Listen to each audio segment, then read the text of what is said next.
Hello friends, समझदार को इशारा काफी होता है, लेकिन आपको मैं इतना इशारा दे दूंगा कि यार कोई भी कम बुद्धि वाला व्यक्ति भी वो समझ जाएगा जो मैं बता रहा हूँ। आज हम लोग बात करने वाले हैं जाने माने चीज एक्सपेंसेस के बारे में। हर एक चीज हम लोग कपड़ा खरीदते हैं, पेन पेंसिल या फिर कोई भी चीज स्टेशनरी का सामान हो या कोई भी प्रोडक्ट, तो हम लोग जब खरीदते हैं तो एक्सपेंसेस होता है, खर्चे होते हैं। तो वो खर्चे ये अकाउंट्स में, बिजनेस टर्म में क्या होता है, कितने प्रकार के होते हैं, वो आज हम लोग उसी के विषय में चर्चा करने वाले हैं दोस्तों। तो थोड़ा ध्यान दीजिएगा। तो एक्सपेंसेस जो खर्चे दोस्तों दो प्रकार के होते हैं मेनली। हम लोग जानते हैं कोई भी प्रोडक्ट जो होता है मैन्युफैक्चर कंपनी बनाती है और उसके बाद बनाने के बाद हमारे पास आती है। चाहे मैं ये व्हाइटनर पकड़ा हूं या फिर ये मार्कर हो या फिर कोई इलेक्ट्रॉनिक गैजेट्स हो, मोबाइल हो, फैन हो, टीवी हो या फिर फर्नीचर हो, कोई भी होता है। पहले एक कंपनी होता है, मैन्युफैक्चरिंग कंपनी या प्रोडक्शन कंपनी होता है जो उसको बनाता है। तो उस मैन्युफैक्चरिंग कंपनी में यानी कि प्रोडक्ट को बनाने या खरीदने के लिए हम लोग क्या होते हैं, सेलर। अगर हम सेलर है, हम क्या करते हैं, हम सामान बेचते हैं तो हम या तो सामान को बनाएंगे खुद से या तो खरीदेंगे, दोनों में से एक करते हैं, तब हम लोग जाके बेचते हैं उसको। या तो खरीदते हैं या तो बनाते हैं। तो खरीदने या बनाने में जो भी एक्सपेंसेस, जो भी जितना भी खर्चा होगा, एक मैन्युफैक्चरिंग कंपनी में हो या प्रोडक्शन कंपनी में हो, जितना भी खर्चा होगा वो सारा डायरेक्ट एक्सपेंसेस में आएगा। और जो अदर एक्सपेंसेस जो ऑफिस से रिलेटेड होगा, जो सेल्स से रिलेटेड होगा, जो खर्चा आपने कोई भी एक कंप्यूटर बेचा, मान लीजिए कंप्यूटर बेचा, कंप्यूटर को बेचने के लिए आपने क्या किया, और कस्टमर के उसके ऑफिस तक कंप्यूटर लेके चले गए, तो इसमें फेयर का खर्चा हुआ। तो वो सारा खर्चा अगर होता है, आप उसको दे देते हो, तो वो इनडायरेक्ट एक्सपेंसेस में आ जाता है। इनडायरेक्ट एक्सपेंसेस आपके ऑफिस या फिर आपके सेल्स के टाइम पे प्रोडक्ट बन के रेडी हो गया, रेडी होने तक का प्रोसेस में जितना भी खर्चा होगा वो डायरेक्ट एक्सपेंसेस में आएगा। और रेडी होने के बाद अब सेल करना है उसको, सेलिंग के टाइम पे या ऑफिस से रिलेटेड जितना भी खर्चा होगा वो सारा इनडायरेक्ट एक्सपेंसेस में आएगा।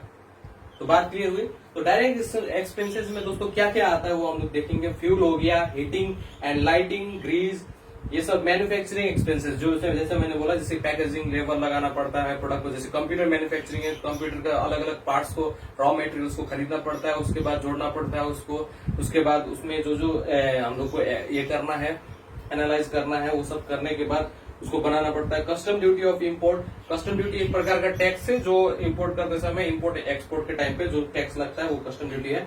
कैरीज इनवर्ड, जो भी आप भाड़ा लेते हो,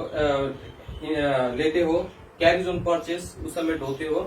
कैरीज मतलब जो भी आपका सामान का जो बड़ा बैग होता है वो परचेस के टाइम पे आप लेते हो, तो उस समय जो एक्सपेंसेस होगा वो डायरेक्ट एक्सपेंस में आएगा। फैक्ट्री में एक्सपेंसेस या फैक्ट्री का इंश्योरेंस पे जो एक्सपेंस वो सारा डायरेक्ट एक्सपेंसेस में आएगा। Freight inward, wages and labour salary, जो लेबर सब मैन्युफैक्चरिंग में काम करेगा वो सब का आपको लेबर सैलरी या फिर लेबर वेजेस भी बोल सकते हैं, वो आपको देना पड़ेगा। तो वो सारा डायरेक्ट एक्सपेंसेस में आ जाएगा।